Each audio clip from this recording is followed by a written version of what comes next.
course, what happens in Washington doesn't stay in Washington. It affects the whole country and the whole world. Republicans will put their own people in positions of power come January, as I just mentioned. Senator John McCain is expected to run the Armed Services Committee. He is known to be a hawk, as many of you know, an advocate of the use of American military power. Well, international action on climate change could be stymied by Senator James Inhofe of Oklahoma. He's due to lead the Environmental Committee, and he is a staunch critic of what he calls global warming alarmism.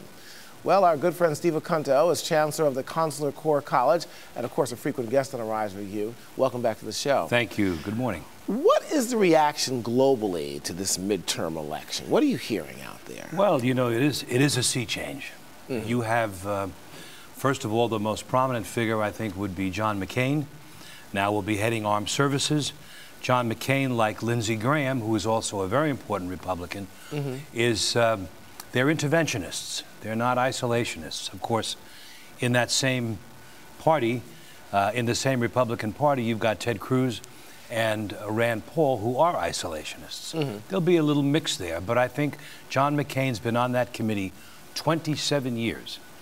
He's going to get up to bat, and you know that he's going to continue to fight bad military manufacturing, like the F-35. But he is not going to fight the manufacturing itself. All right, well, here's it's a big message, Julian. Okay, real quickly. What are we going to see that's so different? I'm looking at the tea leaves here, and I'm saying, okay, so John McCain comes in with his, 6 shooters coming out. Do you really think there's going to be much of a difference in foreign policy? I do. I do think that John McCain will push an interventionist policy, particularly with respect to ISIL, and I believe that he will look at these things from the traditional military point of view from which he comes. Okay, my opinion. Why don't you stay with us here? Steve Acunto is going to stay with us, and we'll look ahead to the future of U.S. foreign policy when we come back. Of course, you're watching Arise Review. Excuse me.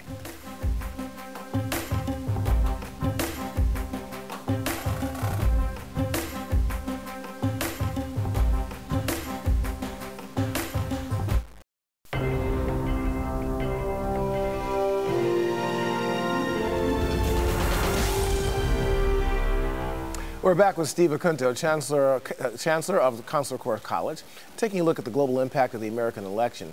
Steve, in addition to Congress, Republicans are set to take over the governorships here, and governors also become potential candidates. How does that bode now for the last 2 years? Well, it has happened before. Governor Perry, I think, would be one to look at. Governor Kasich of Ohio, Governor Christie, but there's no inevitability about any of them. And I think Governor Perry would, of course, former Governor Bush, but they would have, there would be an immigration aspect to a Perry candidacy. Otherwise, I don't think any of them have a particular foreign policy. They've been to Israel, in each case, I believe, and I think Governor Christie's foreign policy so far is the George Washington Bridge. But beyond that, and let me tell you something. I don't think that that's over with either. And, look, I look at Christie. And I look at Perry as being 2 dark horses. Of course, Perry put his foot in his mouth so many times, and last time around, the last election. So I just don't see that. Let's focus off that for a minute and here go back to foreign policy. You've got so many things that are happening in the world today. The focus on Asia, rebuilding in the Philippines. You have the Ebola crisis. Of course, you have ISIL over in the Mideast. So a lot of things going on. The list. Yeah. So with this new power shift in Washington, D.C., how are global leaders looking at this in terms of their own particular interests with the areas that I mentioned? Have you got an hour? I think. I wish I did. Julian, I have to say, there are so many differences. For example, the Ukraine. You've got Senator Corker of Tennessee, Senator Menendez. They are the individuals who introduced the new sanctions. You have, when it comes to Iran, Senator Mark Kirk, who is the Republican of Illinois.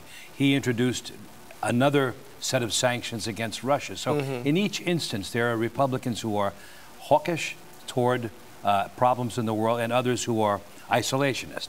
However, they're not all hawks. It's not all one stripe. On climate change, there are some mixes. Of course, McConnell is from an energy-related environment. Oh, really? Yes, really. And I think, so with the UN conference coming up in 2015, the Republicans' agenda, I think, will put America back a little bit where it was in terms of resistance to what they called alarmism, and some isolationism on the issue. Okay, and of course, we just know the president is on his way to Asia now to deal with some of the issues that are going on over there. Let's focus real quickly on Hillary. It seems like a foregone conclusion she's running for president, and possibly Jeb Bush throwing his hat into the ring. How would that affect global politics as other leaders look at this, with those two? I'll say just two things. First, I think there will be brand fatigue by the time we get to an election. My God. And brand fatigue, I think, affected Obama in this election. People have given a lot of reasons for the Republican sweep. Brand fatigue is one of them. But Hillary Clinton on the world stage would not be the first woman. I mean, this is a world that's had Thatcher, Gandhi, Merkel, Corazon Aquino. And Jeb Bush, you know, there was some mixed reaction to the Bushes. Of course, in the Middle East, Africa, favorable, actually, to George Bush. So it's a mixed bag with him. I don't think that either of them is inevitable. Right. And I do think that they face brand fatigue in both cases. Yeah, I think Americans as well as the world are looking for somebody outside of the Bushes and the Clintons being in office. If they get in, it'll be almost 30 years since they've been in that White House. Yes. So that's, in each case, the perception is that their family business is politics. To say the least. Steve Acunto, your insight is always appreciated. Thank you so much. Thank you, Julian. Thank you. Good being here.